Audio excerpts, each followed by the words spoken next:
Iya. Ya, di yaumul hisab itu luar biasa. Ya, orang yang paling banyak hartanya paling lama Paling lama dihisap. Ya, bisa Nah, jadi. berarti namanya zakat sudah masuk dalam ketentuan rukun Islam yang ketiga, ya. Berarti di sini kan bukan sekedar penting ya. Allah sendiri sudah memerintahkan ya, Mm-mm. dalam Quran surat At-Taubah ayat 103. Iya. Ya, itu kalau kita baca ayatnya itu khudz min amwalihim sodakotun. Mm-mm. Ya, suruh ambil lah. Ambil, berarti ada petugas. Ambil, ada petugas di situ. Ada petugas ya. Khudz min amwalihim sodakotun. Ambillah dari harta-harta mereka. Ya, Mm-mm. targetnya siapa? Ya orang yang memiliki kelebihan harta yang sudah mencapai nisab. Oh iya, betul.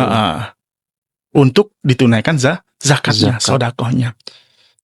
Dan juga sampai ketika suatu kisah ya, zaman Khalifah Abu Bakar radhiyallahu anhu, Iya. ya, bagaimana ketika waktu itu orang-orang memisahkan antara sholat dan zakat. Sepeninggal Nabi itu. Ya, sepeninggal Nabi Muhammad Iya. SAW.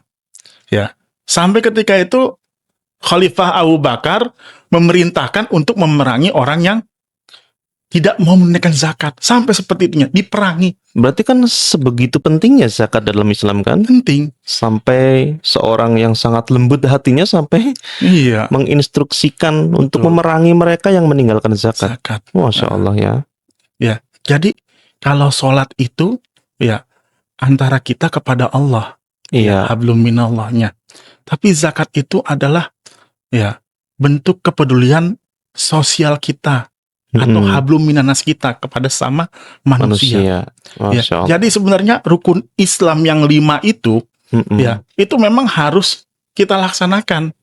Di situ ada pengecualian haji. Haji. Ya, haji ada jika mampu. Seperti itu. Masya Allah. Ya. Nah, untuk menumbuhkan kesadaran wajib zakat bagi kita sebagai seorang muslim itu bagaimana Pak Ustadz? Kita yang penting bagaimana memberikan keilmuan dulu. Mengilmui dulu. Memberikan keilmuan. Ya. Ini sudah menjadi tugas seorang amil ya, iya. untuk mensosialisasikan atau mengedukasi masyarakat tentang zakat itu sendiri. Iya, betul. Yang kedua, kita harus sadar bahwa harta yang kita miliki ini hanya titipan Allah. Semua yang kita miliki hanya titipan Allah. Iya. Masya Allah. Iya. Dan kita harus sadar ya. Iya, sadar. Dan ketika kita kembali, kita tidak akan membawa harta itu sendiri. Iya. Tidak akan membawa harta yang kita kumpul itu semua.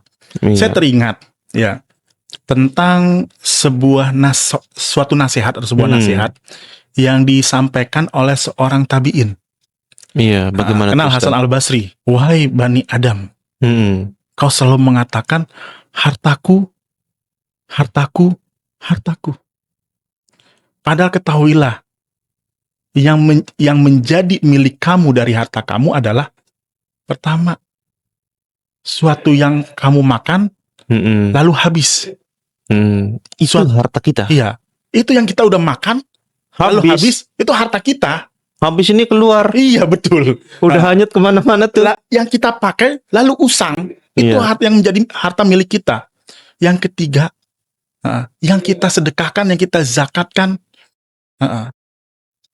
lalu dia akan abadi. Itu yang akan abadi. Jadi harta itu bukan yang kita simpan, yang milik kita itu bukan kita yang disimpan. Iya. Karena contoh gini, yang disimpan bisa jadi hilang. Iya. Dan itu tidak menjadi milik kita, menjadi milik orang lain. Betul. Atau yang kita simpan diwariskan kepada anak kita. Iya. Itu bukan menjadi milik kita, tapi menjadi milik anak kita. Iya. Berarti kita nggak punya apa-apa ya sebenarnya. Iya. Jadi yang dikatakan harta itu milik kita, yang kita makan, yang kita pakai, tapi semuanya itu cuma sementara. Cuman sementara. Tapi kalau harta kita sedekahkan, itu harta itu menjadi milik kita, dan itu akan kekal abadi. Masya Allah ya. Dan kita harus menyadari itu harusnya ya. Iya. Ini yang akan menjadi jaminan kita nanti di yaumul akhir. Masya Allah. Dan juga dengan harta ini, ya dengan harta ini yang kita miliki, ya itu luar biasa ketika yaumul hisab. Iya. Ya, di yaumul hisab itu luar biasa. ya, orang yang paling banyak hartanya paling lama Paling lama dihisap. Ya, bisa Nah, jadi lumayan ini, karena kan hadis Rasulullah jelas ya, iya, tidak akan bergeser iya, iya, iya.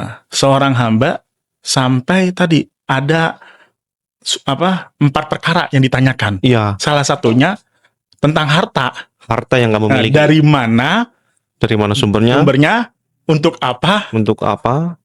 digunakannya. Seperti itu. Kalau hartanya banyak, ya tadi. Tapi kalau cuman tidak bermanfaat, ya Iya, bahkan sia-sia, iya. ya. Jadi rebutan. Hati-hati juga gitu kan. Iya. Kita nggak tahu kita belanjakan buat apa harta ini. Jadi memang kewajiban kita sebagai seorang muslim untuk membayar zakat bagi yang sudah mencapai nisab dan haulnya gitu ya. Jadi apa yang terjadi jika dana zakat ini dikelola atau pengelolaan dana zakat ini tidak dengan keilmuan secara syar'i? Apa yang akan terjadi dampaknya, Pak Ustadz? Dampak yang terjadi, ya tidak akan terjadi perubahan. Tidak ada perubahan. Nah, padahal zakat itu bagaimana adalah merubah peradaban, Iya. ya kan? Tumbuh tadi ya. Tumbuh keberkahannya, Tumbuh keberkahan. tumbuh dampaknya. Dampaknya tumbuh. Iya. Jadi bagaimana dana zakat ini kalau memang tidak baik pengelolaannya, ya kan, buruk, Iya. pasti juga akan terlihat apa Iya, sih betul. dampak dari dari lembaga ambil zakat ini, kok dampaknya apa gitu dari dana zakat yang mereka keluarkan. Iya. Salah satunya bisa juga tadi kurangnya trust seorang yang mau bayar zakat ke lembaga tersebut karena dia pengelolaannya buruk, ya Iya. mungkin akan pindah. Dan itu harus hati-hati sekali. Harus hati-hati. Jadi makanya dalam lembaga amil zakat itu, salah satu pembentukan lembaga amil zakat ya Iya. di negara kita, itu banyak syarat dan ketentuan Iya, betul. yang harus dimiliki oleh lembaga, dan ini ketat sekali ya. Sebuah lembaga menjadi lembaga amil zakat itu ketat sekali pengurusannya. Dia harus punya DPS, Dewan Pengawas Syariah, Dewan Pengawas Syariah. Pengawas Syariah. Jadi ini yang mengawasi bagaimana pengelolaan zakat di suatu lembaga. Iya. Apakah sudah sesuai dengan syariat atau belum? Kemudian Iya. dari amilin ini harus paham tentang zakat itu sendiri. Dari pemungutan, Iya. ya, pengelolaan, sampai kepada pentasarufan dana zakat itu sendiri. Masya Allah. Harus paham. Harus paham tuh. Ya, yang ketiga, ya, seorang lembaga amil zakat ini, ya, harus kalau bahasanya itu, ya, ada audit syariahnya. Ada audit. Audit syariahnya. Masya Allah. Audit syariah lagi ya. Dan audit secara Hukum. secara keuangan. Audit keuangan, keuangan. audit syariah. Wah, luar biasa. Kemudian harus memiliki laporan yang terbuka. Laporan terbuka. Iya. Jadi seorang lembaga amil zakat ini, ya, wajib melaporkan, mempublikasi laporannya. Masya Allah. Ya, itu udah menjadi suatu ketentuan. Sebuah ketentuan jikalau menjadi lembaga amil zakat. Iya, jadi Hmm. bahasanya transparansi lah. Transparansi. Iya, dari ini ya, dari tadi pembentukannya juga ya super ketat, ya Iya. kan. Kita diawasi juga, Iya, betul. ya, kalau saat ini oleh Kementerian Agama, Kementerian Agama. kemudian juga Basnas, ya, dan di situ ada Dewan Pengawas Syariah juga.